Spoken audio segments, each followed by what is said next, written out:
We'll call this Caddo Parish Work Session June 6, 3:30 p.m. meeting to order. Roll call, please, Mr. Hopkins. Dominic, Johnson, Present. Jackson, Lynn, Bowman, Present. Cawthorn, Gates, Middleton, Here. Atkins, Here. Chavez, Here, sir. Smith, Here. Epperson. We have a quorum, sir. Thank you. We will have the invocation by Commissioner Middleton and the Pledge of Allegiance by Commissioner Lynn Cawthorn. Everybody please stand. Chairman, Yes. would I ask the person that's rendering the invocation if they would put our prayers and thoughts on behalf of the soldiers at Fort Hood that drowned? Absolutely. Absolutely so, and their families and all, for sure. Let us pray. Lord, thank you for this opportunity for us to get together today to take care of parish business, Lord, as we temper our tempers and listen to people, both sides of whatever the issue might be. Please, Lord, just be with all of us. Let us do the right thing in your light. And Lord, be with all of our military, all of our veterans, their families, and Lord, all first responders throughout this world that are here fighting for peace or fighting for democracy. Lord, be with these, particularly the folks from the fort from this weekend that drowned and their families. And Lord, just thank you so much for all of them.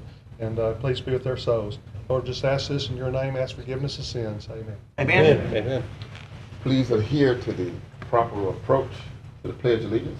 I pledge allegiance to the flag of the United States of America and to the republic for which it stands, one nation, under God, indivisible, with liberty and justice for all. Well said. got all that with one hand. Are there any agenda additions? I know how to simplify. Yes, sir. Commissioner Epperson? I'd like to expand the agenda to include authorizing me to travel with the 307th Air Force Group in an exercise relating to the Air Force Base Reserve units in Florida. Second. Okay, there's been a motion made by Commissioner Epperson, seconded by Commissioner Middleton to expand the agenda to allow travel. Everybody please vote. Mr. President, just a second. Yes. What we need to do, we're going to switch this up and do it a little more in line with the way it's supposed to by state law. You can do this and set it under the new business, but we need to have open it up for a public hearing for anybody to speak for or against expanding this agenda. Okay, beforehand, I guess we need to probably change our thing, so move it out the end. Anyway, does anybody want to speak in favor of expanding the agenda? Would anybody like to speak in opposition to us expanding the agenda? I see no one who wants to speak in favor or against. Say, everybody, please vote. The vote has been taken. And thank you for that correction, Mr. Hopkins. That passes. Okay, now we can actually, if you'll make a motion, we'll vote on the actual item. Move to allow me to travel with the 307th Bomb Wing to Florida, and the amount will be less than $300. Motion's been made by Commissioner Epperson. Second. Second by Commissioner Stormy Gage Watts. Okay, now we're actually voting on the issue. And that's to move it to Thursday. To move it to Thursday. But add it to the agenda. Right, this is just adding it to the agenda to move it to Thursday.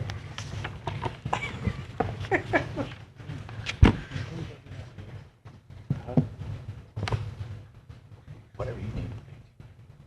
Oh, okay. That passes. Are there any further agenda additions?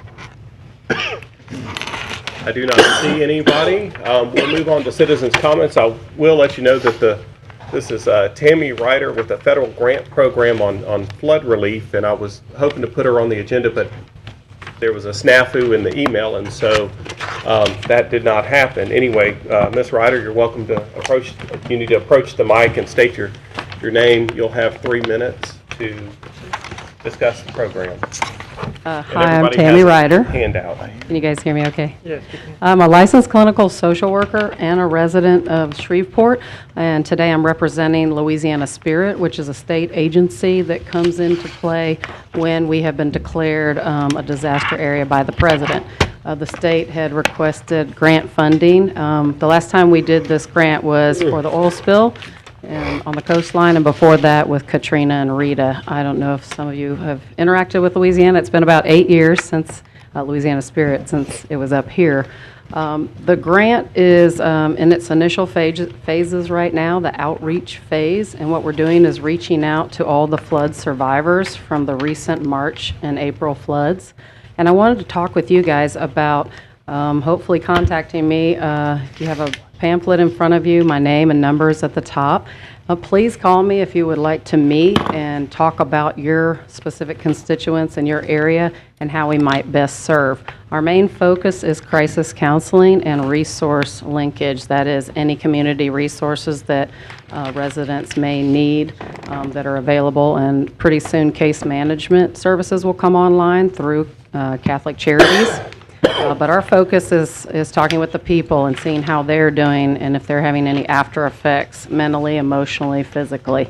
Also, we do outreach in the general community, just teaching the community about what is Louisiana Spirit, because even though we're in a certain disaster phase right now, if we were to receive more flooding, hopefully not, or any hurricane activity where even evacuees were coming into our community, once again, we could be dispatched to the local shelters or command centers to assist.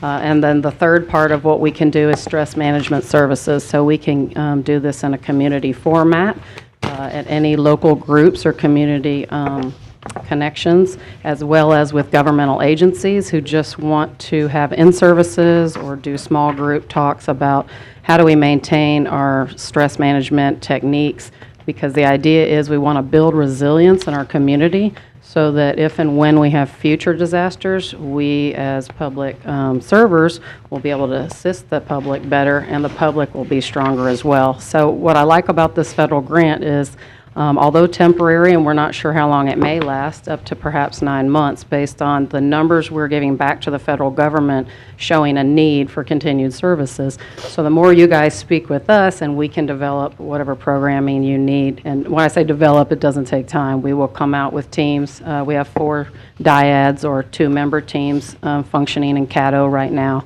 And we do have some in the evenings and weekends even. So any activities that might be going on in your area, even if it's church activities or recreation activities, anything that would apply to folks who have experienced any flooding, seen it on TV, have concerns about it, we can provide these different services. And we really meet you guys where you are. We can tailor our services to what the community needs. Are there any questions? It's probably been 3 minutes. We can't ask questions. can't We ask could questions. actually suspend the rules to allow it, but I don't see anybody up there. And so I think we're good. Everybody has your name and phone number. And if anybody loses this, you're welcome to call me and I can get you in touch with Ms. Ryder. And thank you so much. All right, thank you very much. And that is the end of citizens' comments. I don't have anybody else. Okay, next we move to visitors, Mr. Clarence Moore and Dr. Jeremy Alexander.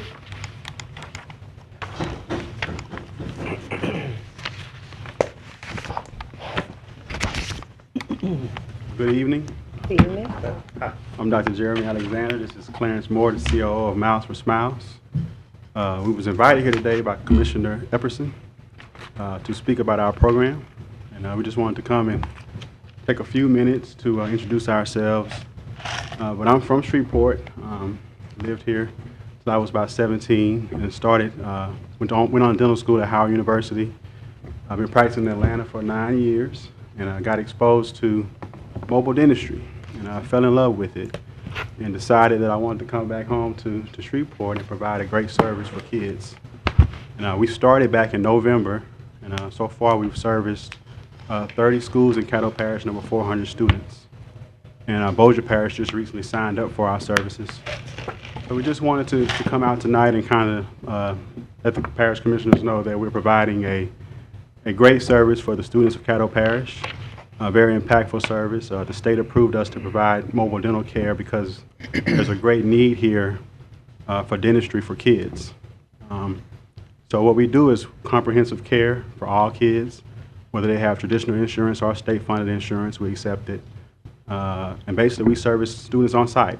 So our program is basically access to dental care for all students. It's a great program. We don't force treatment on any other students. We don't papoose any other students. It's basically all behavior management, and the kids have a good time with it. We have enough materials and supplies to service about 40 kids a day. So far, we're averaging about 25 to 30 kids a day when we go to a school. We make sure all kids don't miss lunch. It's comprehensive care, so we follow up with every child that signs up for the program. They get preventative care, which consists of cleaning, examinations, fluoride treatments, and x-rays. And also, if any further treatment is diagnosed, we do comprehensive treatment as well on site. So we're truly trying to create a true dental home for the participants of the program. And so far, it's been going well. It's been well received. We've just been taking our time kind of partnering with other organizations that have a heart for kids.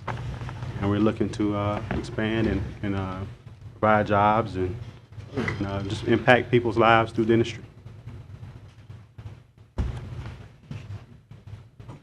Thank you for your service to these young people in the parish. No problem. Thank you. Thank you guys for having us. Hold on, Commissioner Cawthorn. Yeah, I want to publicly applaud this organization right here. Our group, State of Black Shreveport, back in February, did recognize Dr. Alexander for the outstanding, well, one of the committee members nominated him, and we voted. He received an award from our organization for his outstanding work in the community, helping the local kids as it relates to dentistry. So I want to publicly give him an applause. You didn't bring that award with you? Don't worry about it. Bring it back next time. Next time. Commissioner Epperson. Dr. Alexander, Mr. Moore, we applaud your efforts, and I think I had spoken with Ms. Crystal Quindley, our PR director, and there may be some organizations that we fund for the NGOs that she could give you some information on, some possible sites that would be useful to you. And we applaud you all for coming back home with that type of innovative business, and we wish you much success. Thank you. Don't forget about the vacation Bible schools at the churches this year, too. That'll be a good place. Thank you, sir. Summer camps. Commissioner Johnson.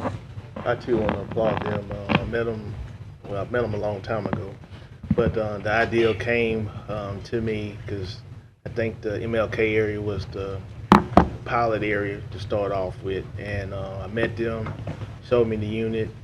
I was impressed. They've been working now in the school system this year to get to many schools that will allow them to come in based upon the principles. If the principles allow it, then they can come in and service the kids. So I mean, it's a win-win situation for the students of Caddo Parish to be able to go in and get dental help that they need to have. And I just think that it's a wonderful idea. I'm glad you brought it back home instead of utilizing it somewhere else. At least our kids will be leading, going into some new technology for dental health. This also could be beneficial to the parish employees. If you had like dental day, that they could be a part of that program. City, I mean, everybody that's downtown, this could be something that could be beneficial, not to only the kids, but also to adults as well. Because a lot of times people just don't want to go to a dentist. If you go look out at the mobile unit, it has 4 setups, so 4 people can be in at the same time getting something done. So I mean, it's very efficient, and thanks again. Thank you. Commissioner Epperson. I just didn't know if everyone was aware that they are parked out front and they'll be here until 4. If you get an opportunity to tour the van. And for all y'all be talking about me being old school, I remember when we were in elementary school, and do you know what? I think it may have cost $1.25 to get a tooth extracted when I was in elementary school, but we could not afford that. Do you know some of the remedies that the old folks down there would use for a toothache? Anyone ever heard of garlic? Wrapping it on your wrist with a white cotton cloth? Oh my. Oh, wow. But I think the psyche of it was the garlic smelled so bad you forgot about the toothache. But you know, those are two things. You've come a long way. Thank you. Yes, Mr. Moore was kind enough to show me the mobile dental lab, and there was no garlic in there. And it looked brand spanking new. It was really spotless and top-notch everything. It was quite impressive. Anyway, well, thank you for the service that you offer to our community. Excuse me, Commissioner Gage Watts is now on the board. Thank you, sir. I would just like to say thank you for what you're doing for the children, to expose them to how important it is to take care of your teeth at an early age. My grandmother was one of those advocates that always taught me to take care of your teeth. It would be health and efficient to your life if you start with good, clean teeth. So thank you for what you're doing in the communities and giving them what they need to go forward and making sure that overall life is good health. Thank you, ma'am. I appreciate that. You're welcome. That is everybody. Thank y'all so much. Thank you. Thank you, brother. Next, we move to reports, administrative report. President, Commissioners, good afternoon. Welcome back. It's good to be back and visiting my son in London, and I like to say there's no place like home. We have a couple of items today for you all, sirs. But first, we've been working on a regional concept of water, and we have our guest today, Mr. Eric Fletcher, who happens to own Lake Erin up in Arkansas, and Mr. Jim Hagan. He's going to give us a presentation about what's available through that resource. So, Mr. Fletcher, would you come forward? We met last year a couple of times, talked about potential resources. So he does have a significant ample supply of water available to him. So, without any further ado. I'm Eric Fletcher, the president of the AgRed Foundation, based here in Shreveport. We took ownership of Lake Erling in November 1st, 2013. It is a large body of water that I think would be potential supply for the parish in the future. And at the moment, what I'm trying to do is just determine what volume requirements there are for the communities south of Lake Erling.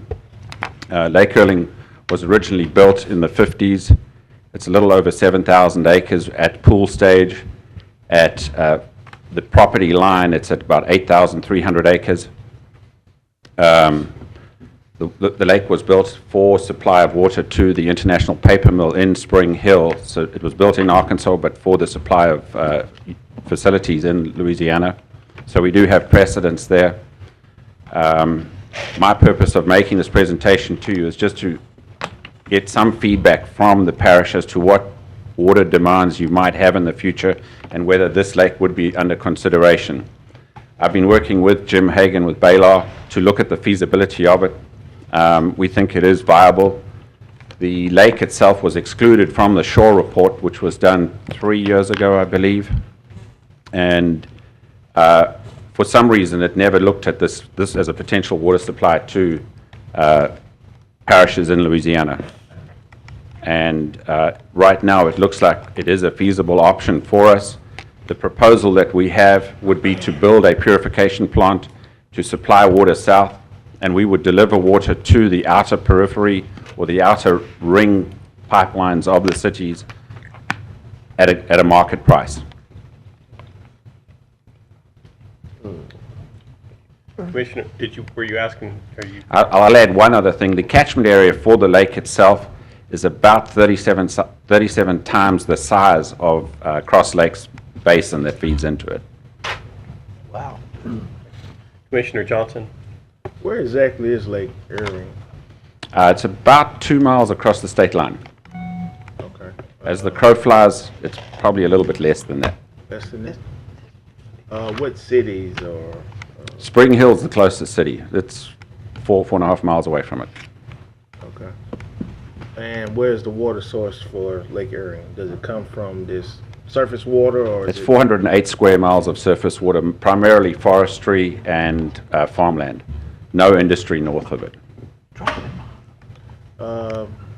And what's the current demand on it now? There is no demand on it. So any of the cities doesn't pull water from it right now? No, there's no demand on it at all. It's purely recreational. Okay. All right, thank you. Commissioner Atkins. Mr. Fletcher, have you done any studies or back of the envelope assessments to determine how much a water purification facility might cost? We have. For Jim, would you like to? Jim's done most of the work on this. Perhaps best if I ask him to advise on it. We're looking at about $60 million to build a purification plant that would supply 7 million gallons of water, but with the infrastructure put in place to supply 20 million gallons of water a day. I'm just looking for general range. Thank you. Commissioner Chavez. I got two questions. One, why did International Paper donate the lake to your organization? They donated the lake. International Paper made a corporate decision. They were going to get out of Southwest Arkansas. They had tried for 13 years to donate the lake to the state. The state didn't want the liability of the flooding, and eventually decided that they would find somebody else to take the lake. They were going to put it out for bid, and I didn't want to see the lake disappear because I have property around the lake, and stepped up to the plate to take it over. The second question is, I know Arkansas recognizes that as a wildlife fishery for birds and fish. Is that going to affect Caddo Parish any? Will we have to contend with the state of Arkansas taking water from there and depleting the opportunities for the fish and the fowl? We control the water level of that lake. It is a private lake. Okay. That's all. Commissioner Middleton. Withdraw. Okay. What is the spelling of your last name? Fletcher, Okay. Fletcher. I see no one else on the board, Mr. Fletcher. Thank you so much. Thank you very much for your time, ladies and gentlemen. Thank you, Mr. Fletcher. I appreciate it. Commissioners, the next item we have is an update on overtime requirements. The federal laws will be changing this December. So Ms. Erica is going to give us an update on how that's going to impact Caddo Parish Commission. Ms. Wright. Commissioners, we've placed at your desk the estimate of what we think it would cost us. When we reviewed our personnel, we only have 2 employees who do not currently earn overtime and would fall below the new threshold. And we estimate that those employees would only work about 10 hours of overtime a year for a total of $635 for the impact to the parish.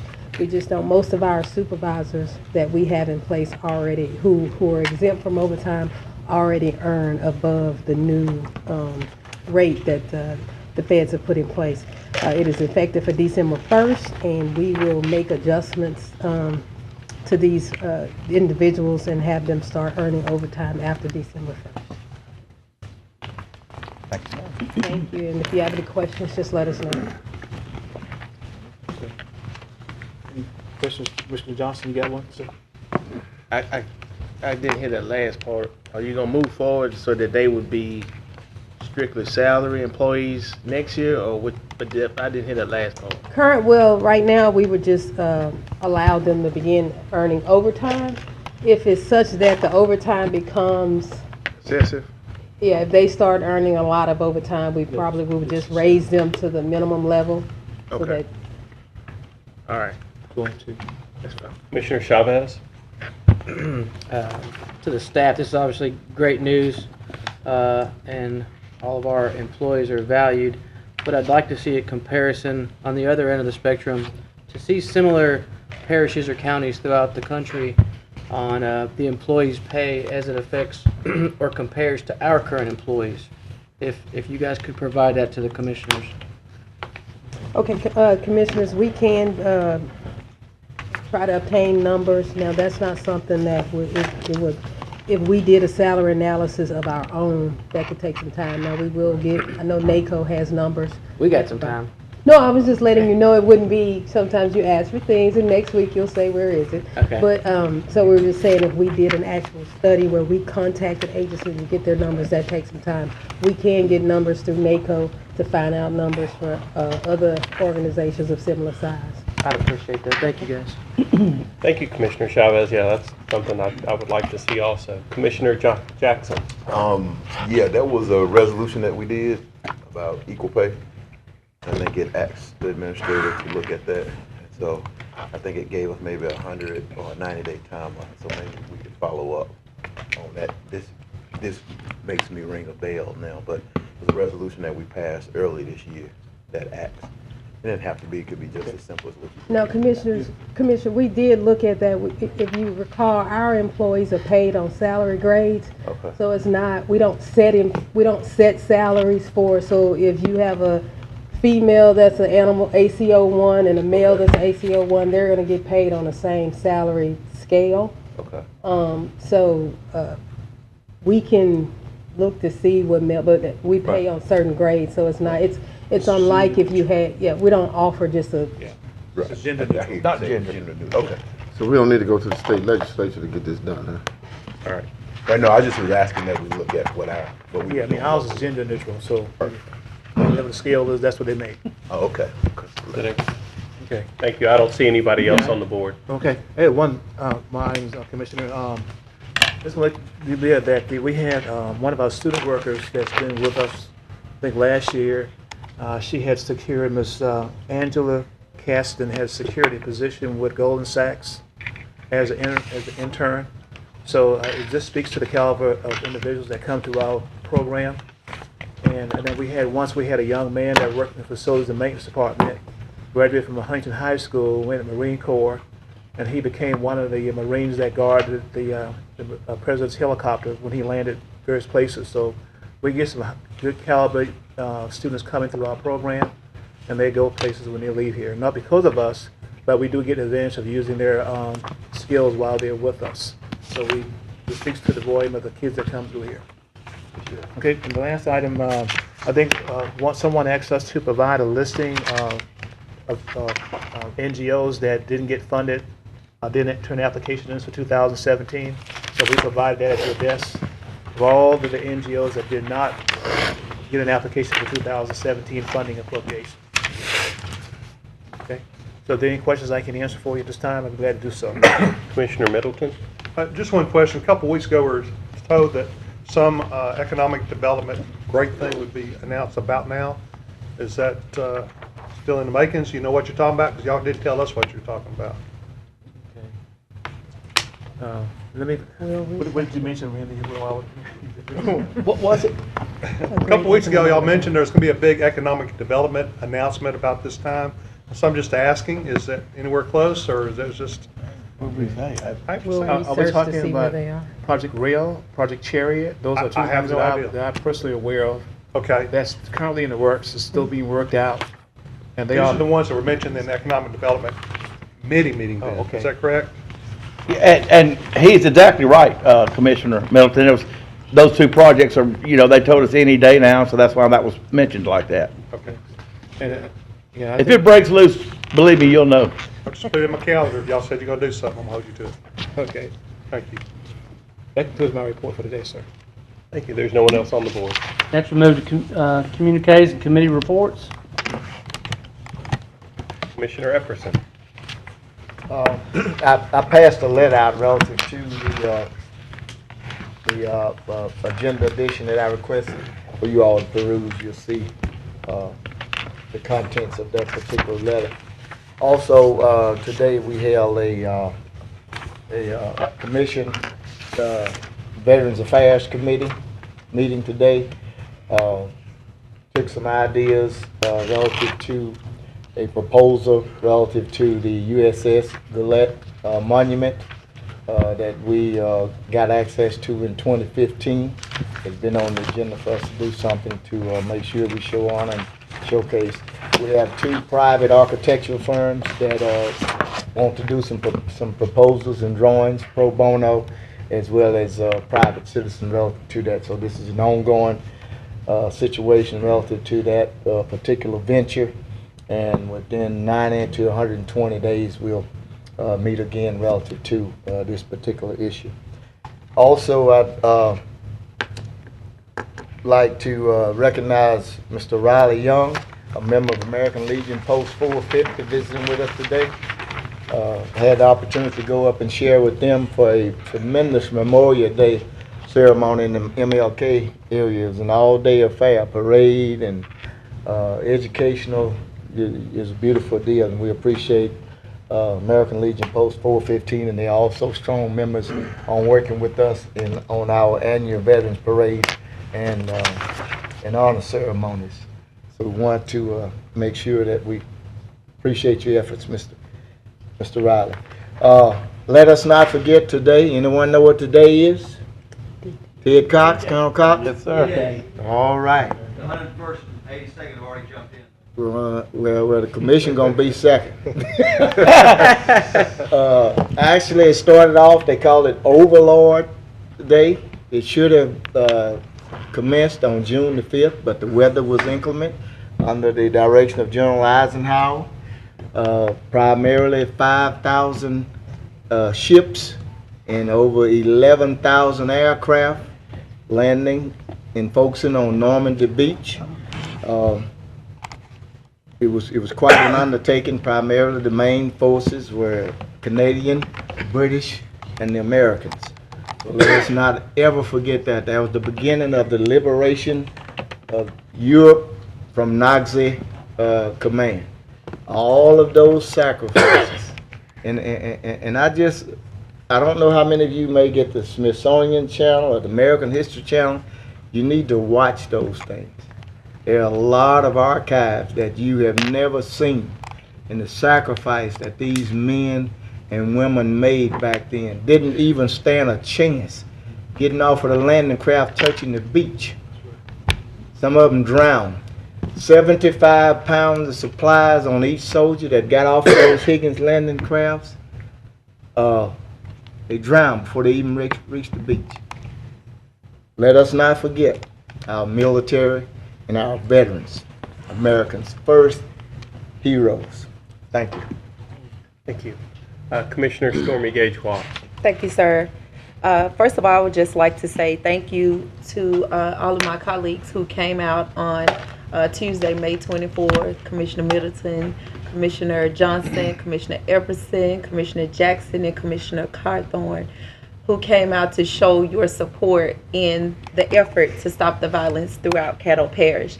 Caddo Parish certainly showed up on that day to signify that they want to see some changes take place throughout their communities. And it is the beginning of a movement. There'll be many more things to come and many more things that we have learned that the people are in dire need of. It has been disheartening and rewarding both at the same time. It's almost like laughing and crying at the same time from the things that I have learned through dealing with this violence. But nevertheless, we continue to push forward.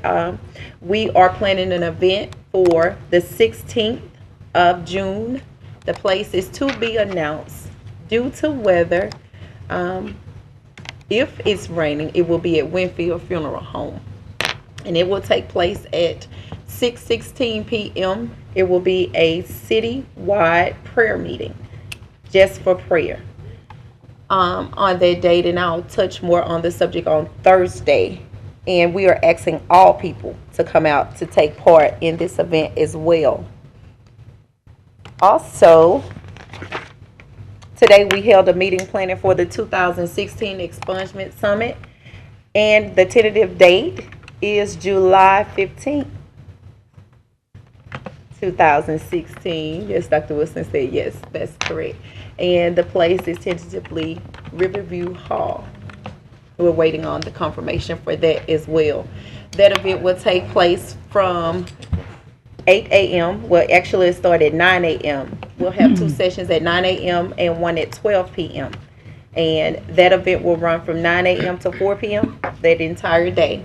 And we'll touch more on that subject on Thursday as well. Dr. Wilson or Mr. Lucky, either one of you can answer this for me. On the event that we had on the 24th, the elected officials were formally invited, correct? 24th, ma'am. For y'all's first, For the rally. Stop the Violence. Mm-hmm.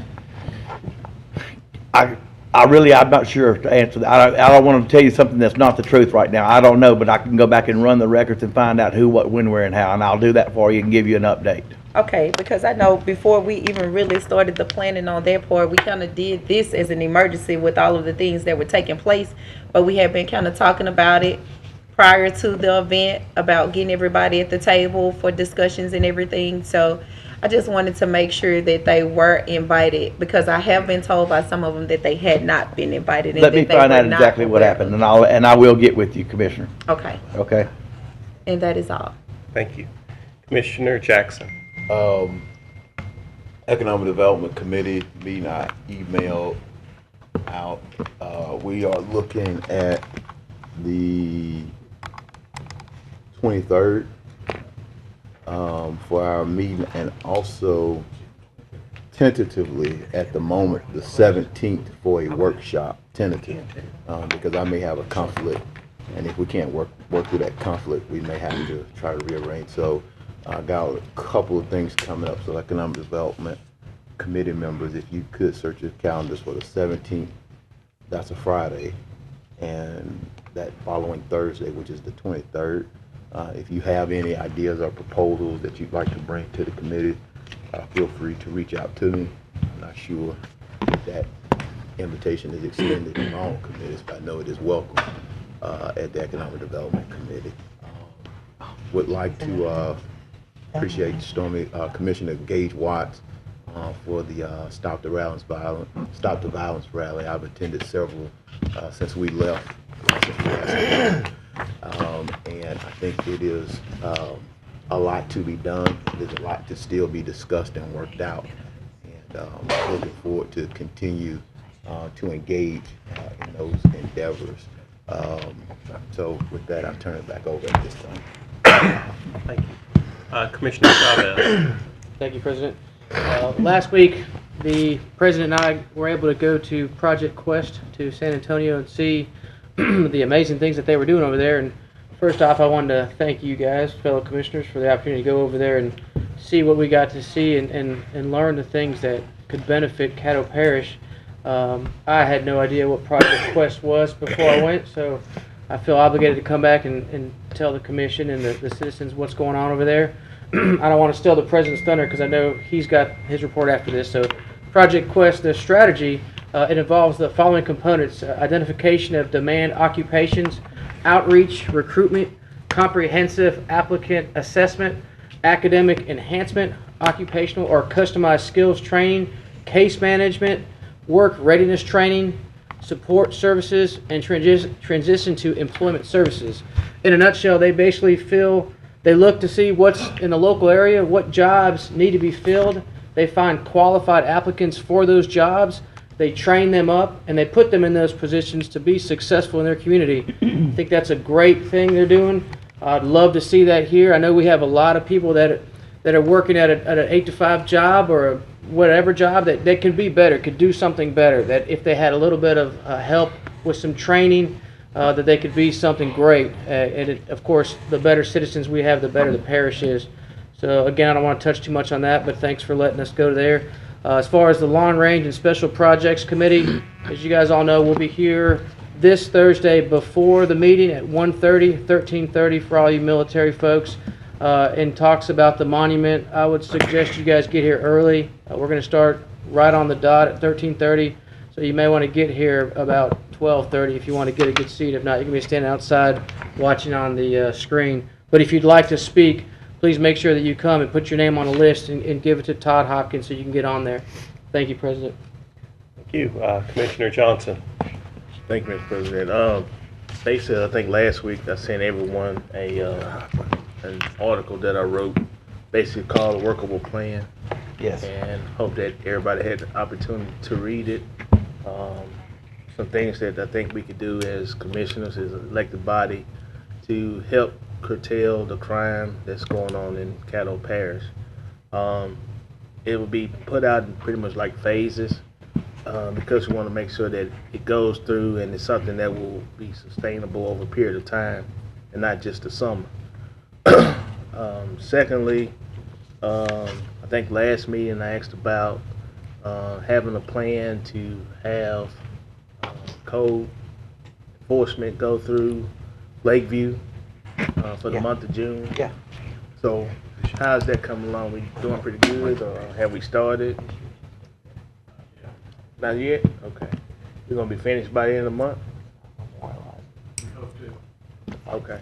Because I'm quite sure there'd be some more neighborhoods that need to hit the target, but I wanted to make sure we started with Lakeview because there's a lot of different citations that are out there, and you know we need to be, if we're gonna have this curtail the violence, we also need to be making sure that we got people that are being held accountable for code deviations, and that we're making sure that they know that hey, we're looking at them, and that this is a ordinance that you're violating. So hope that we can get that done by the end of the month.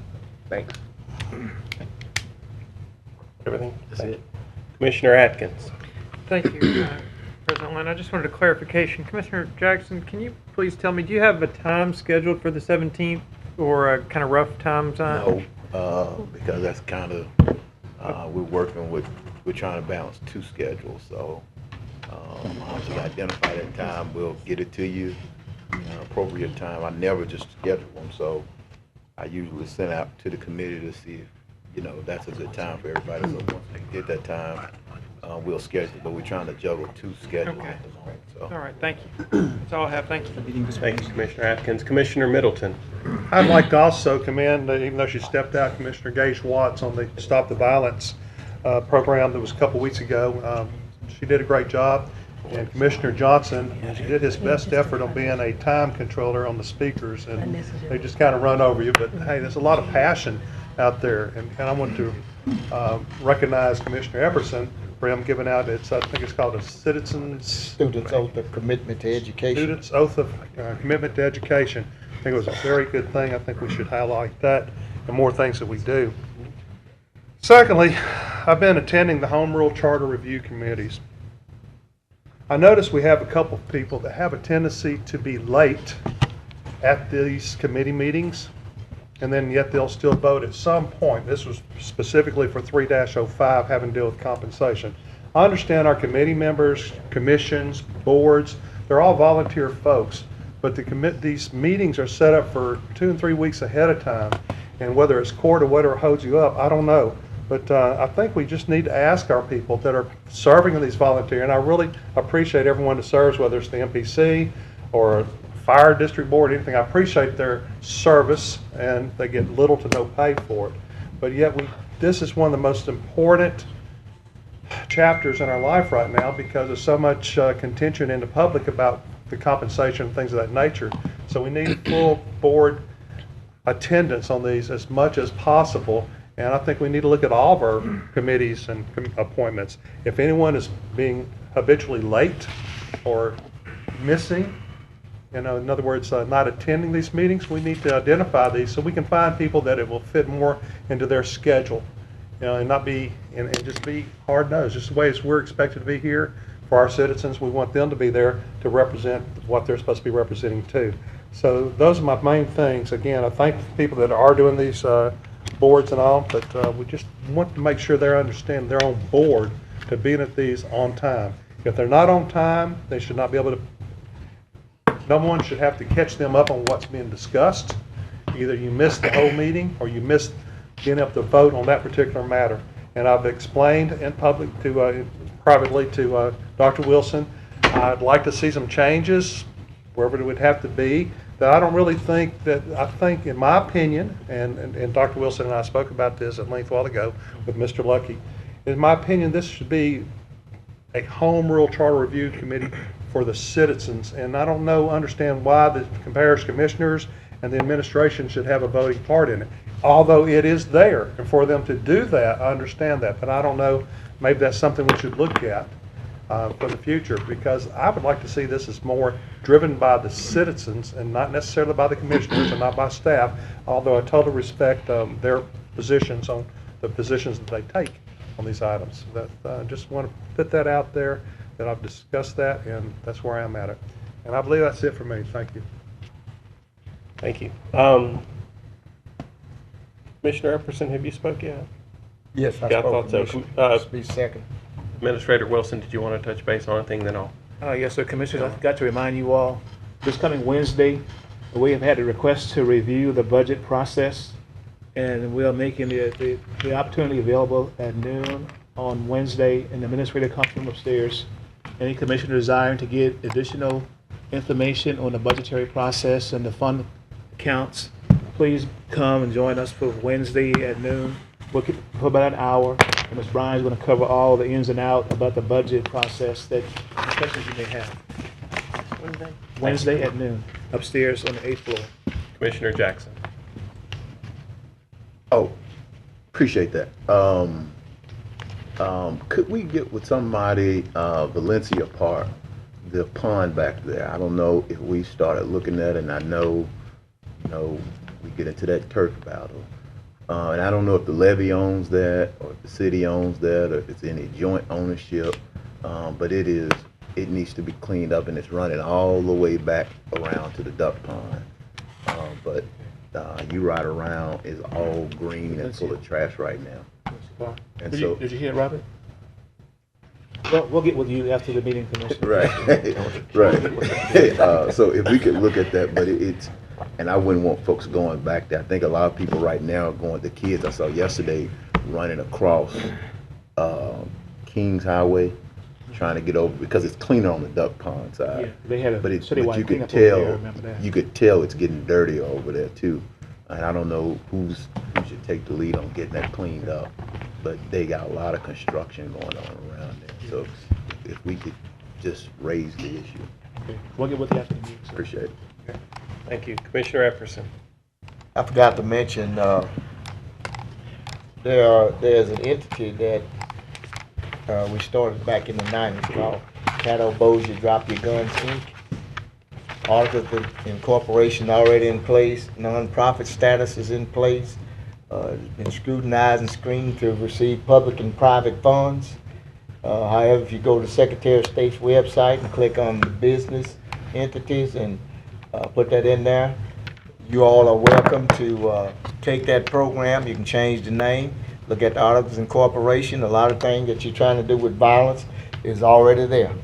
It's just there for you to change the name, get your new board of directors, pay the reinstatement fee to the Secretary of State, and you got a good roadmap on what you're trying to do today with the violence situation. Thank you. That's it. That is everybody. Next, we have President's Report. First, I would like to thank Commissioner Stormy Gage Watts, Commissioner Gerald Bowman, and Administrator Dr. Wilson in reference to putting together the Expungement Summit and making sure that it continues this year. In working in social services, you run across a whole lot of people that have a little glitch that they need cleaned up, and it's amazing the amount of people that we want to help, that we're able to help by having this Expungement Summit. Next, I'm going to give you all just a brief history. With D-Day, in the movement on the beaches of Normandy, there was a man who died 10 years ago at the age of 97. He's at the D-Day Museum in New Orleans. His name is James Aubrey Penninger.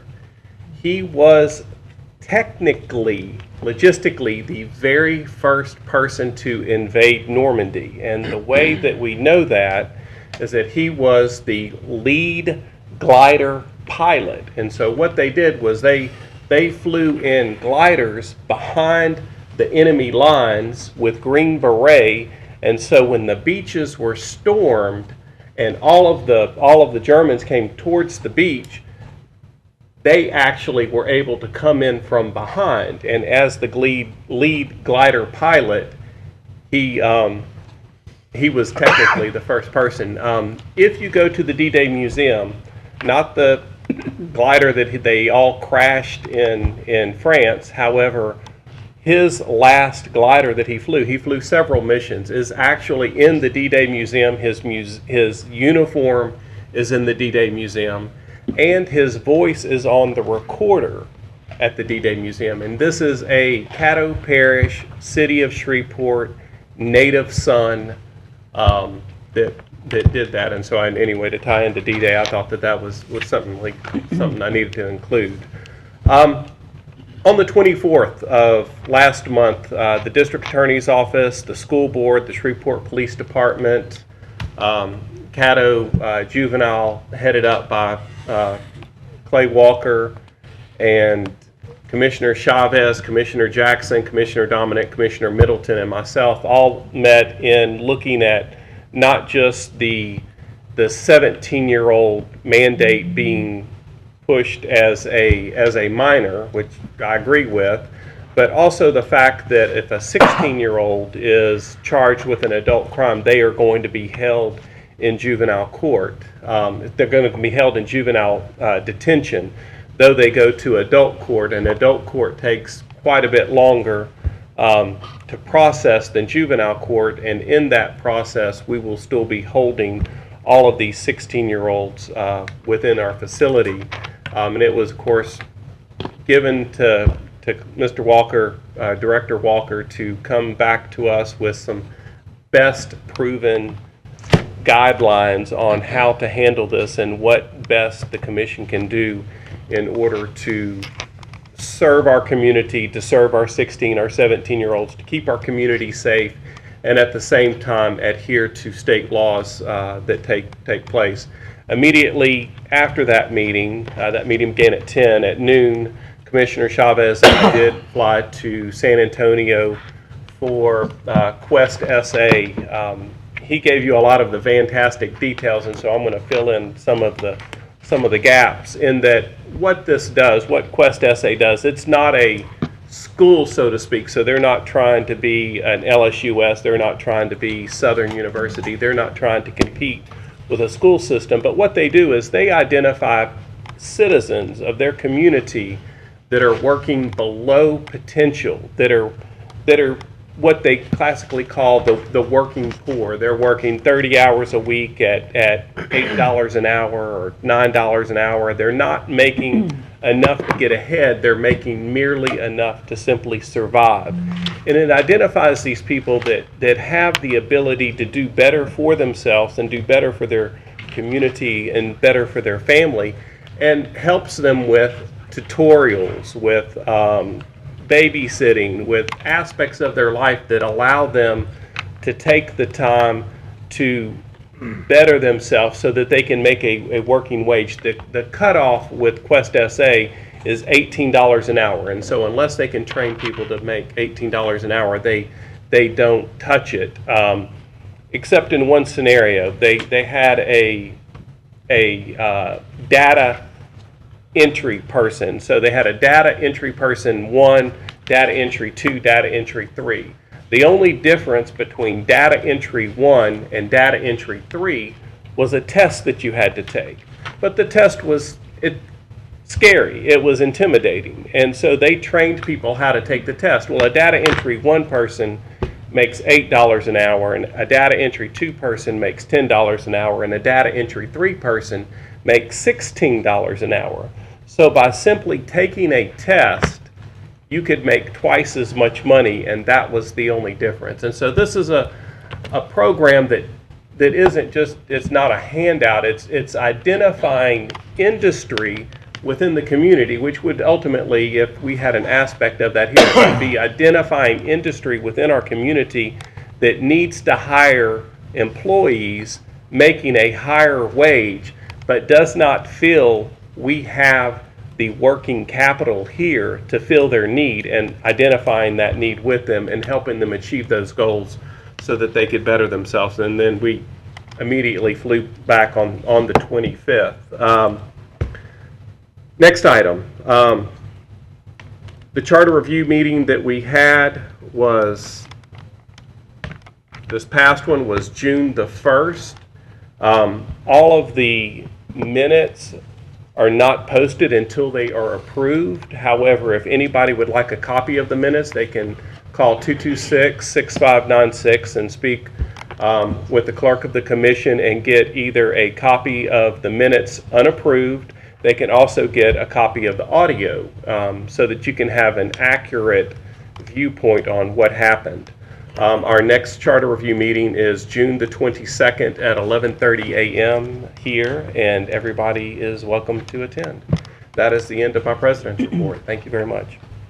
Next, we move to old business. Zoning case P516 in regards to ordinance number 5583 of 2016, amending and reenacting Chapter 54 of the Caddo Parish Code of Ordinances concerning site plan review. So moved. Moved by Commissioner Chavez and seconded by Commissioner Atkins to Thursday. Did you want to speak on that, Commissioner Chavez? Let's talk about Thursday. Commissioner Epperson. Well, I want you to give me a little synopsis of it now. Absolutely. Basically, it's before the UDC comes out, we want to go ahead and pass this to help the development sector. If something's already zoned to be a parking lot and somebody wants to put a parking lot there, there's no need for them to go in front of the committee and wait 60 days or 90 days to put something that's already zoned to be there. So if they want to put a parking lot in an area of town that's already zoned to have a parking lot, then all they got to do is go put in their paperwork, and the executive can go ahead and pass it, and then just wait a 30-day period as opposed to a 60 or 90. So it's just going to help developments be able to build and get things done faster. So obviously better for the parish. That's all it is. Okay, so you're saying a process take 60 to 90 days now to go through the MPC?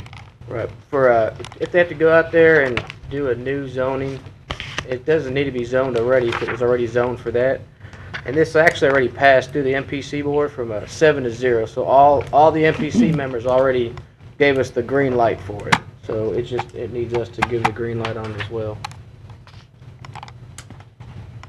Okay, if it's already zoned for a parking lot, I mean, why should you have to have it? I mean, what are you talking about, a blanket? If you got a parking lot, say, within a geographic area, does that mean if anybody want another parking lot in that area, it just can be automatically administratively approved? May I interrupt and ask, Mr. Sweeney is here. Could you, Commissioner Epperson, could you direct your questions at Mr. Sweeney, please? Are you okay with that? I was about to call him up myself. Chavez? Thank you. To answer your question, Commissioner, right now there's site plan approval is required whenever someone wants to build a building or a parking lot or to expand a building. And what this basically does, we went and looked at other communities, what best practices they are using, like for example Lafayette and Baton Rouge. And we found that what has happened over the last several years is that instead of having site plan approval go before the MPC board, which typically often takes 60 to 90 days, that it is more expedient to take it simply to have it be done, approved administratively by the executive director of the MPC. And that basically says you meet a certain checklist of items, because that's a technical review, it's not land use determination. I know sometimes that gets confusing. The zoning is what determines the land use, but the technical review of how a building is located, how the spacing between driveways, where the parking lot should be, where the landscaping should be, is a technical review. And it seemed appropriate to expedite that process and allow it to be administratively reviewed and approved by the MPC staff as opposed to being done before the board. And you guys typically do not ever see site plans other than when they're attached to a zoning case. And that's part of the reason, is because it is a technical aspect of planning that is usually handled more easily and more effectively at the staff level. I would also like to tell you this exact same ordinance that you're looking at today was voted on and approved unanimously by the City Council back about 2 weeks ago, because they have felt like, as Commissioner Chavez has just stated, that this was a way to do good business. It becomes more business friendly. Actually, I have some letters from the development community in strong support of this. They've been wanting us to do this probably for the last year, and we are just now getting to the point of actually trying to implement this. Thank you, Commissioner Epperson. Commissioner Jackson. Yeah, I got it. So if we go to this process, one, I do believe there still is an appeals process, right? That is correct. All right, but what about and I heard you say this is not land use, so this is not zoning. That's right. But the site plan approval, is there notification given if you're doing a site plan approval? So do the people in that area get notified on? State law does not require us to do notification on site plans. That's strictly for the zoning, because that's usually where the more controversial issues are. They can never build anything unless they get the right zoning. And that's one reason why when the MPC makes a recommendation, this body makes the final decision on the zoning. Typically, when you see a zoning case on your agenda, that means the MPC has already reviewed and approved it. But sometimes if the MPC denies a case, this is the way it's set up right now. If they deny a case right now, it doesn't go any further unless either the applicant or the neighborhood appeals it. And then it comes to y'all, and the appeals are always where they got a negative vote at the MPC board. So either way, this body always gets to make that final decision on the zoning. All right. Now, I heard you say the city council approved theirs unanimously, and Yeah. that doesn't necessarily sway ours. No, and I understand that, and I don't want to make that assumption. I just wanted you to know that we were taking it on both paths, and that other body did approve it. Right, and I preface that by saying that I know we don't get a whole lot of alcohol, but I am concerned because I do represent an urban area. Right. I have the overlap, and my constituents don't always see the differences. How if a place is, because of course in a lot of my areas it's about alcohol places, or payday lending, and I'm actually another question to follow up as well.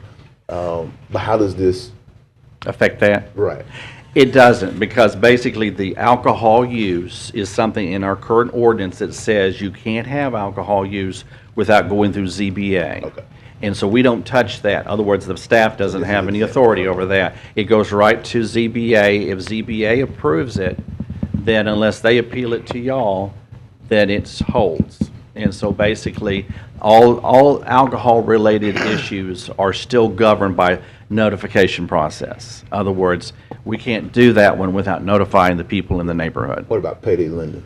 We don't really have anything much on the books right now, but I will tell you right now that we are going to address that in the Unified Development Code. We think I don't know if you're familiar or not, one of the new specifications of the Unified Development Code that says for halfway houses and group homes, you have to be 1,000 feet apart. Right. That's not the way it is right now, but now the city just recently approved that provision for their side of the ordinance. Well, we're studying the possibility of doing the same thing with those type of organizations, because they kind of feed off of the neighborhood in a way that is not always positive. And so we feel like it's important to start spacing these things out. You got to understand, federal law and state laws kind of restrict us from a lot of things, but they will allow us to do the spacing effect that says, you put one here, you got to go at least another 1,000 feet to put in another one. Because it's not fair to any particular part of the community to have an agglomeration of those type of uses in one area, because it tends to create problems. Right. And that's what I was, disparate impact that I was talking about. And this site plan thing, all the site plan thing is, and I'll kind of draw you a picture on this. We let y'all make all the decisions about what the zoning is going to be, the final decision. In other words, what of that list of uses can occur on that piece of property. All the site plan is that we look at the arrangement of the buildings, how it relates to the street. Is it going to work? Is it going to meet all our setback requirements? That's what we look at under site plan. That's the part that we're taking over and doing administratively. And since most communities now do that in updated versions of their UDCs that they have, it makes sense for us to kind of catch up and be competitive with the other communities in doing that. And you say there still is an appeals process. Yes, sir, there is. My last question, when I said you ran right into, because I guess you assumed where I was going with it, could liquor stores be included in that 1,000 feet? I don't know of an ordinance that requires that. We'd have to do some research on that to give you a good answer. I don't mind us being the first. I know, right. And you're right. I mean, we maybe, if the laws will allow us to do something like that, we certainly could look into that as a possibility, and we'll take it under consideration. Because I know we get a lot of concerns over alcohol use and where it should go and where it should not go. One of the most important things that's going to happen, we're at the same time the Unified Development Code is being finished and brought before y'all hopefully this fall, is that there is an updating effort to, there's an effort to update what they call Chapter 10, which that's primarily with the city, but Chapter 10 says basically you've got to get all the rules and regulations coordinated with what the state requires. And right now there's a disconnect. And if we can get all of that done, then no matter what we do on this side, we'll be in concert with what is required for those sites. And so we're always very cognizant of how important that issue is and don't take that lightly. And so, but yes, I think it could be looked into, and we'll do some research on that. I appreciate it. Yeah. Thanks, Mark. Thanks. Thank you. Commissioner Atkins? Commissioner Jackson asked my questions, and Mr. Sweeney addressed them. Thank you very much. Thank you. Fantastic. I see no one else on the board. Oh, excuse me, Commissioner Johnson. Yes, I guess on the plot layout of the plot plan, is that also including the beautification piece that y'all are starting to mandate that new construction do as well? We have some provisions. Now, you're talking about current ordinance or in the UDC? Well, most look like what's happening now is a lot of the UDC is starting to inch into what's happening now, so that nobody is really, say, grandfathered. It's kind of transitioning in now ahead of it. So what we do is, and we have some of these provisions currently, but we're going to make them more clear in the UDC, is that there are certain properties that have already developed. And a lot of times, if they're only making minor improvements to the property, we will not require them to do all of the updating that is required on the new ordinance. In other words, we come in and say, like, if a certain percentage of the parking lot's being expanded or a certain percentage of the building's being expanded, if you fall below that threshold, we'll allow you to come in and make improvements without requiring you to do all the necessary landscaping and all the different things that come along with the regulations.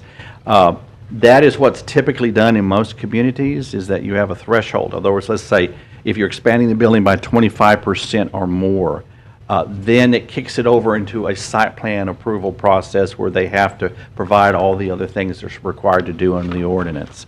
And if you're below that, that's especially true with like a lot of your downtown properties, where a lot of times they are in a position where sometimes they're just doing mostly cosmetic changes or they're doing minimal improvements. So there's no reason to burden them with all the regulations of trying to bring everything up to par. Things are grandfathered in to some level, but it usually what triggers the end of the grandfather status is when you begin to do a major expansion of the property or the building. That's what triggers it. And that's even true under the current ordinance, but it's going to be even more clear under the Unified Development Code. Okay. And I know with you and the communication you had with Commissioner Jackson about the appeal process. Right. Want them to know that the commission poll will be taken out of this. The appeal to us is taken out because it will be from the executive director to the MPC to the judicial court. That is true. So we wouldn't be a part of that process. And part of the reason, that's the reason why the city council bought off on that, and again, y'all are not the same as they are, but city council bought off on it because they wanted to depoliticize site plan approval. Because, again, I'll come back to you, you don't typically see site plans. And in the time I've been here and the time before I've been here, you've not probably had a site plan ever appealed to you. And the reason why is, in the last few years, we've lost 3 cases on site plans before the courts because of the fact that the requirements of site planning was not done appropriately.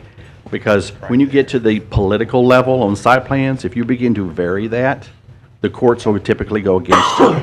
Now, those 3 cases were city council cases. They weren't y'all's cases, okay? But I just wanted to make it real clear that part of the reason why the city council saw the wisdom in that was that it's better to zoning is political, okay? What do you want to have in your backyard? But how buildings are laid out and the structure of the layout of that site plan are typically not political related issues. So it's better from a legal perspective to allow your planning professionals to review and approve them in-house And then, if someone doesn't like my decision, none of my decisions are final, they can be appealed to the MPC board, which of course y'all appoint half of those members. They'll make a decision. If the applicant doesn't like that, because typically the people that appeal this is the applicant, not the homeowners. If they don't like that, they can take it to district court and file a court case there. That way, the judge will make the final decision. And if we followed all of the rules that we've established in the ordinance, then typically our case will be upheld. What's happened in the last 3 examples, again, before I got here, we lost all 3 of those because the judge was saying, well, you can't just change things on the fly. You have to have a criteria to follow by. And that's one reason why the city council said, you know, let's depoliticize the process, expedite the process, and if somebody has a real issue, take it to district court. That's everybody on the board. Commissioner Johnson, is there anything else? Let's see. That's, I just wanted to inform everybody. thank you. I got another question. Everybody, oh, excuse me, Commissioner Jackson. So they no longer, and I guess that was I assume you Sure. were talking about when I said the appeals process. I assume, and I guess I should have been a little bit more clear. So they no longer appeal to the city council. That is correct. When it comes to site plan, you got to remember, all site plans right now are approved by the MPC board. That's why you don't ever see them. Okay. By law, they're the ones that are, right. But zoning comes on up to you. That's the one where it gets political and where the land use is determined. That's staying the same. That stays. Okay, all right, appreciate it. Yeah. I got confused. Thank you. Everybody, please vote.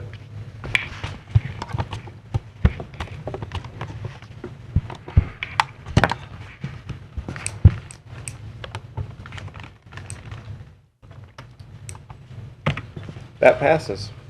Next, we move to new business, authorized introduction of ordinance number. Excuse me, Mr. Hopkins, out of respect for Ms. Jan Elkins' time, is it possible for me, I'd like to entertain a motion to move ordinance 5594 of 2016 to the first item, please. So moved. Oh, all right, okay, so I have a motion by Commissioner Middleton to move ordinance 5594 to the first item under ordinances. Do I have a second? Okay, moved by Commissioner Middleton, second by Commissioner Chavez. Everybody please vote. This is just simply to move it to the first item heard under ordinances.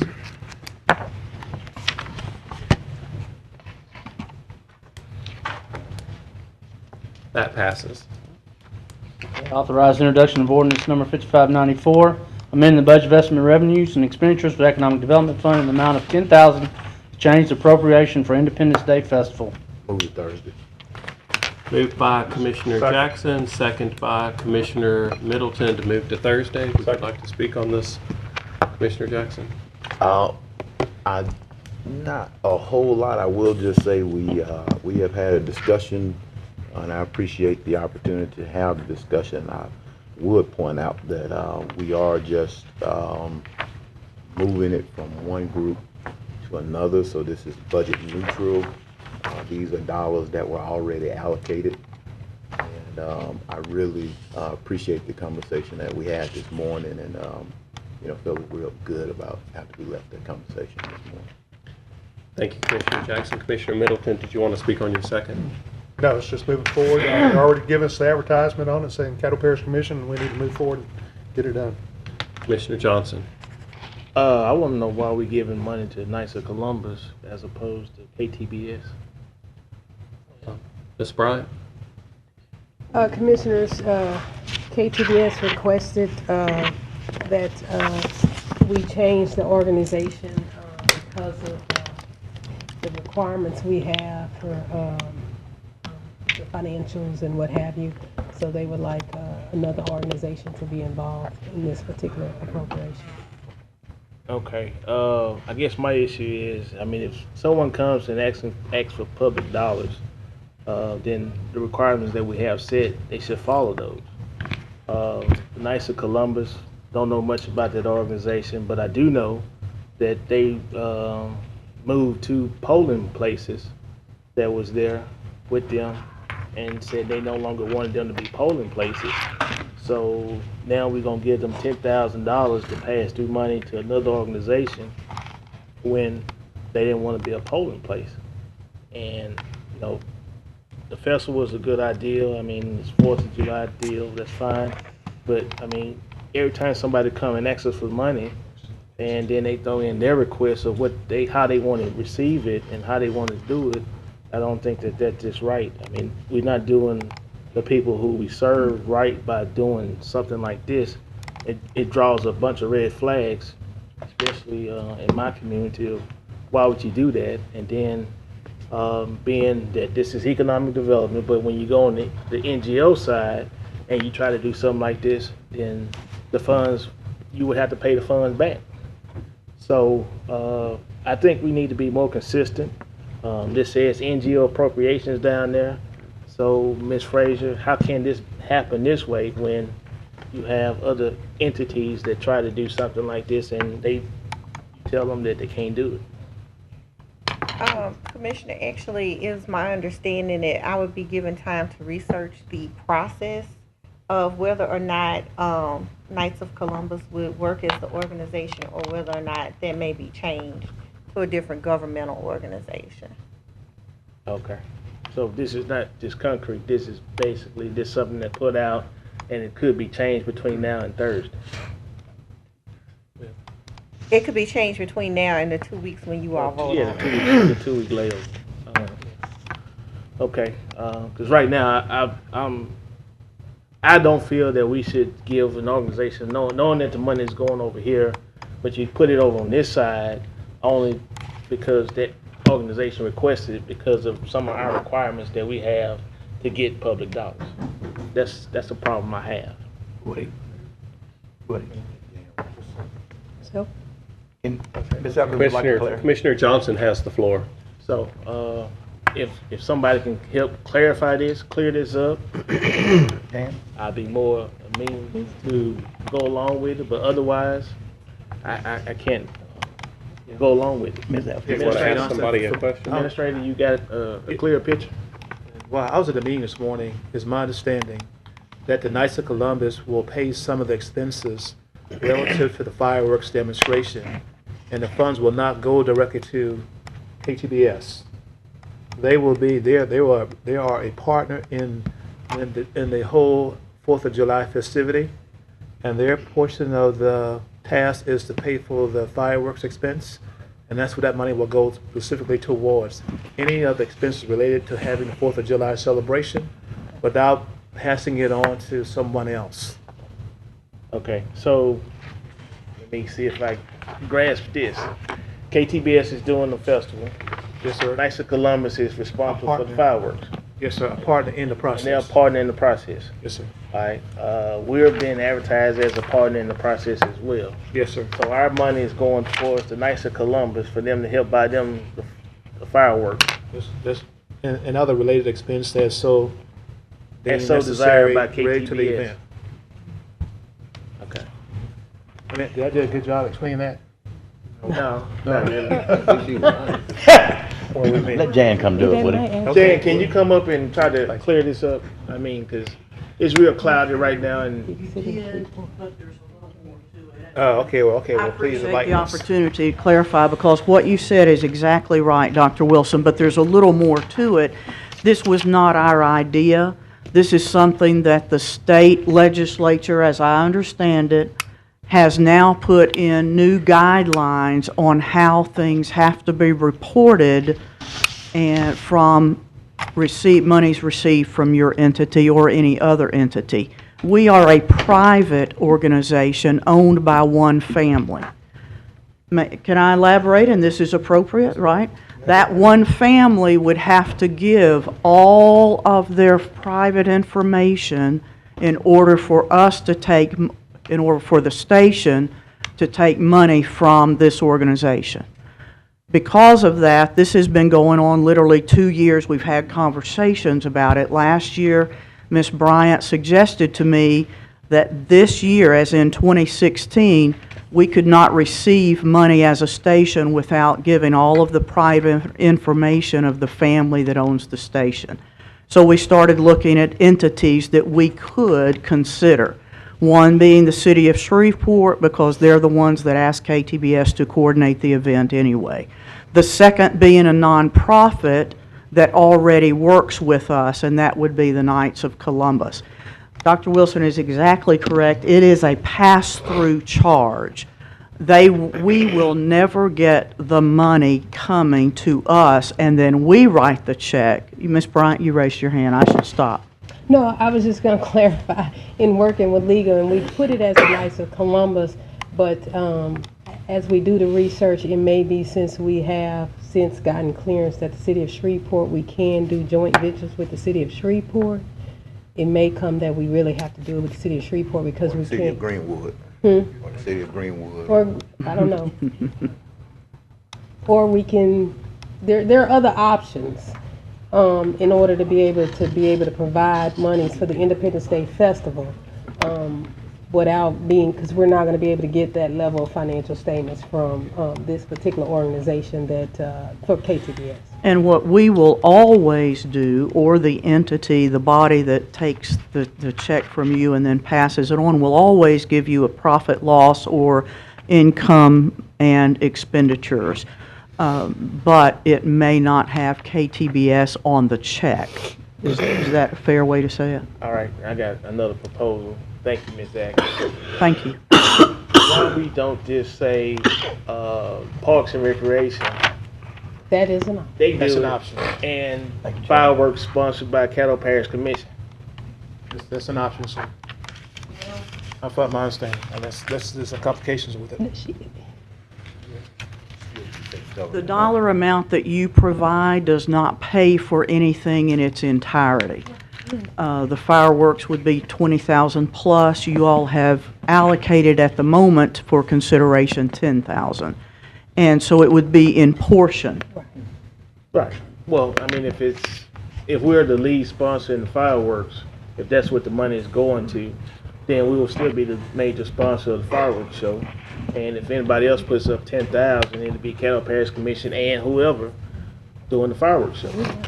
I think we need to start wagging our own tail and saying what we're doing in the community, so people know exactly what we're doing in the community, and not just be a silent sponsor or just have our logo put up. You know, if we putting $10,000 in and it's going strictly for the fireworks show, say it's our fireworks show. Or co-sponsored as our fireworks show, however it is done. I just have a bad feeling of giving money to another organization to do the same thing that we could do our own self. Commissioner, we can do that, and that wouldn't necessarily require a budget amendment. I can't hear you. We can do that, and that wouldn't require a budget amendment. Okay. We have the funds in our current budget to pay that. Okay. We just pay Is that everything? And your name, the Commissioner Caddo Atkins. Parish. I'm sorry. Okay, hang and get Commissioner Atkins. Thank you. I applaud Commissioner Johnson for his discipline to the process and to ensuring that we follow proper procedures. I had been supportive of this general effort here, and after discussions with the staff and the fact the staff is comfortable with it, I was willing to overlook this small procedural anomaly, but your discipline to the process reinvigorates me to want to stick to the discipline. And if we can indeed do it through the parish or some other approach that gets the same outcome without us having to deviate from our process, I would be much more supportive of that approach. We already work with SPAR on other things similar to that. And your name, Caddo Parish Commission, is on much of our advertisement, but because we have 6 of those, 3 are announced and 3 are announced on the others, and your logo is everywhere. So you're not just on the fireworks or the Brookshire Steak Cook-Off. You're going to be on everything because of your support, and we appreciate it. We're very grateful to it, so let me just end by saying thank you.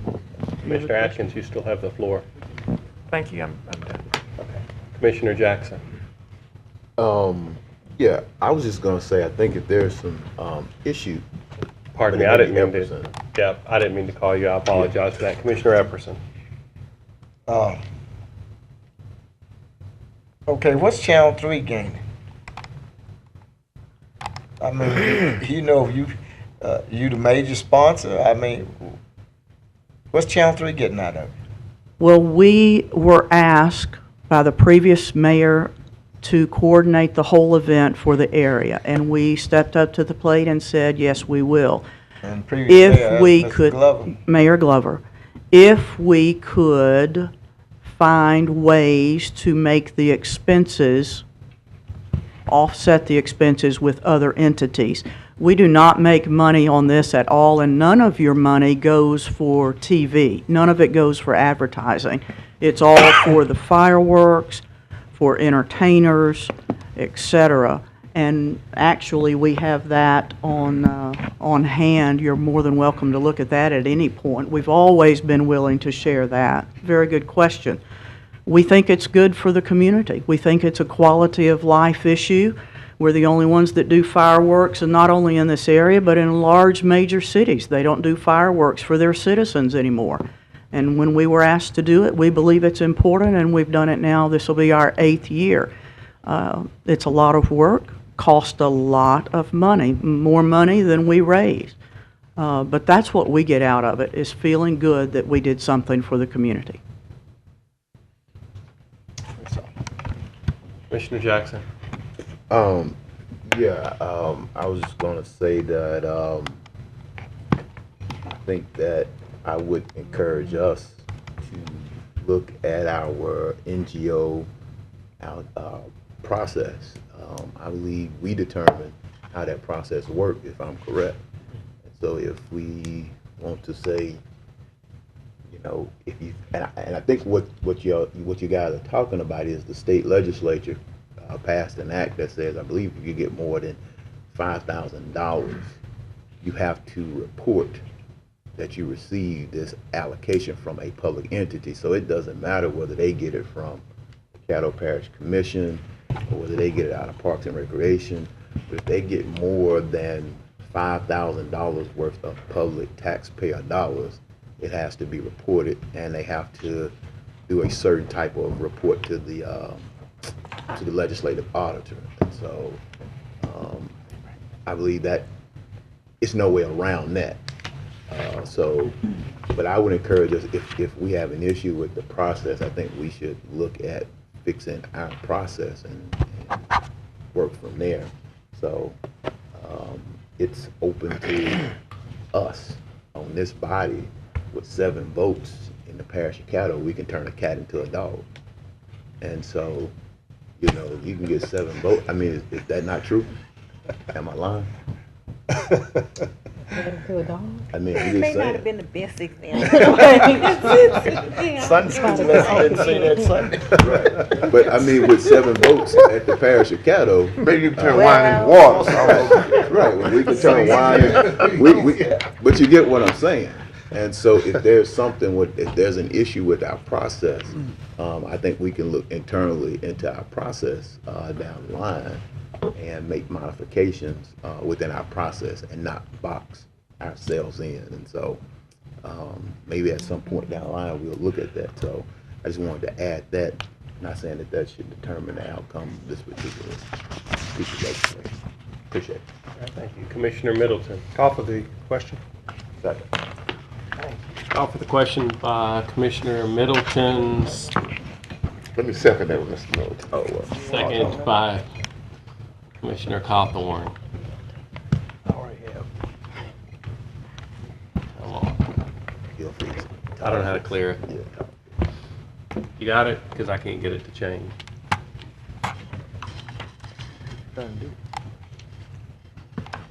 And vote. Yeah, see, It's kind of just stuck. there we go. I have to do it a different way. There we go. Hey, All right. President, hey, point Please of order. vote. Hey, point of order. Go ahead. Real quick. Yes, Can we point of legally order. Can we legally give money to a for-profit industry? What do we own? Can we legally give money to a for-profit industry? Yes, you can. Okay, thank you.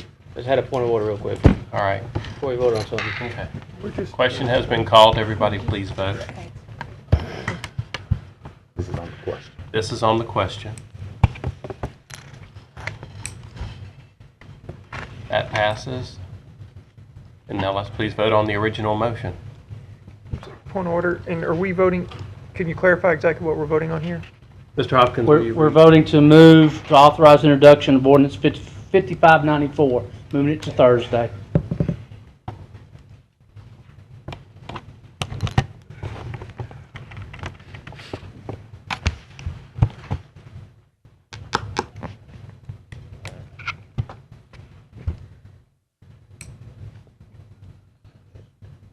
That passes. Next That item. fails. Six. Seven. Oh, it is six, or not seven, okay, that fails. Next item, please. We go back to ordinance 5589. For introduction. It's Just a second. I may need to look on that one because we're just setting it for the agenda for Thursday. It's not a final passage. It's not on the agenda for Thursday. Yeah, that's, Well, the question is, that actually had 6 votes. You had a majority of the people present. Your 7 votes comes in when you have to pass an ordinance or resolution. That is not what you were doing here. You're only setting it for the Thursday agenda. Oh, okay. Okay, all right then. So it is on the Thursday agenda. Thank you. Item passes. Advances to Thursday. Advances to Thursday, pardon me. Thursday.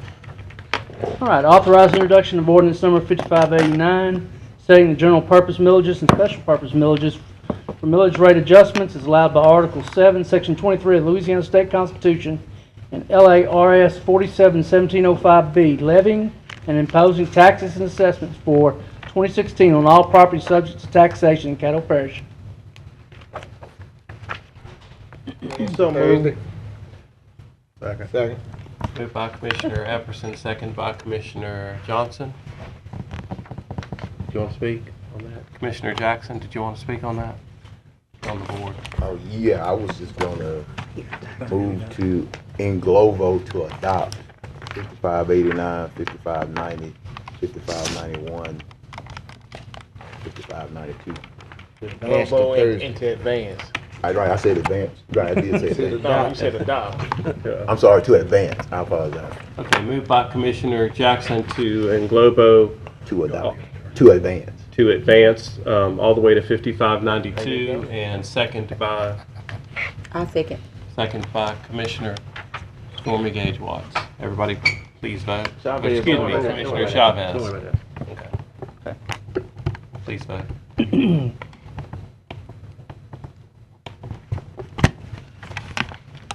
That sounded good. That passes. Next item. Authorize introduction of ordinance number 5593, amending the budget investment revenue and expenditure for juvenile court services to appropriate $65,000 to hire a social worker for the juvenile court. Moved to Thursday, moved by the chair. Second. Second by Commissioner Middleton. I don't want to speak on this. No one's on the board. Please vote.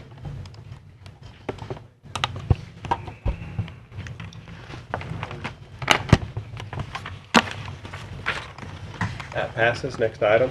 Authorize introduction of ordinance number 5595, declaring certain adjudicated properties to be surplus and authorize the parish administrator designate to sell parish's tax interest in certain surplus adjudicated properties. Second. Moved by Commissioner Johnson, second by Commissioner Stormy Gage Watts. Want to speak, Commissioner Johnson? You're on the board.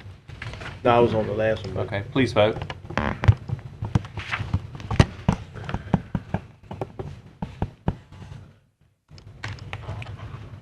That moves to Thursday. Next item, please. Authorize resolution number 50, relocating polling place for precincts 43 and 47 from Ford Park Baptist Church to Western Hills Baptist Church. Authorized for Thursday. Second. Moved by Commissioner Epperson, second by Commissioner Chavez. Please vote. I'm on the vote. Oh, excuse me, I thought that was... Yeah, I want to englobo resolution 51 along with 50 to advance to Thursday. Second. Moved by Commissioner Johnson to englobo items 51 with 50, second by Commissioner Stormy Gage Watts. Please vote.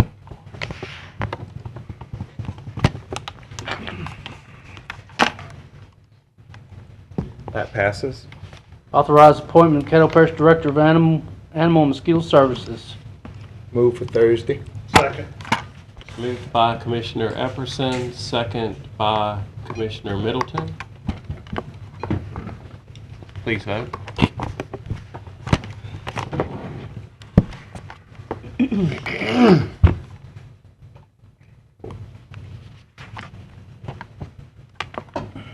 That passes. Next item. Review proposal submitted for selection of official journal for regular session. Move to Thursday.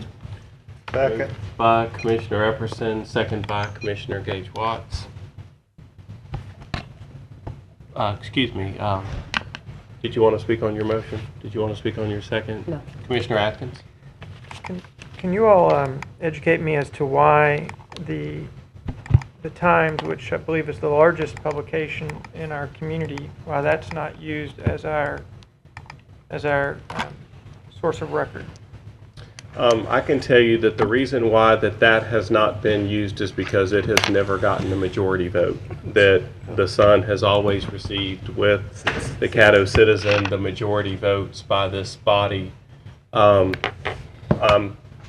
personally quite confident that when this comes for a final vote, that a motion will be made for the Shreveport Times because it is less per line. However, it boils down to a vote. That is the reason. Just a point of information. Commissioner Atkins? Okay. Point of information, the Shreveport Times did not submit in a timely manner their proposal on the date that was required to. The only one we have available at now is Caddo Citizen. So they didn't comply with the RFP? That's correct. Okay. There you have it. So be it. Disciplined process all the way across. He just answered my question. Okay. Commissioner Epperson? 7 votes change a cat to a dog. That's what I was thinking in my head. Oh, God. We change the bird so they can fly away. Everybody please vote.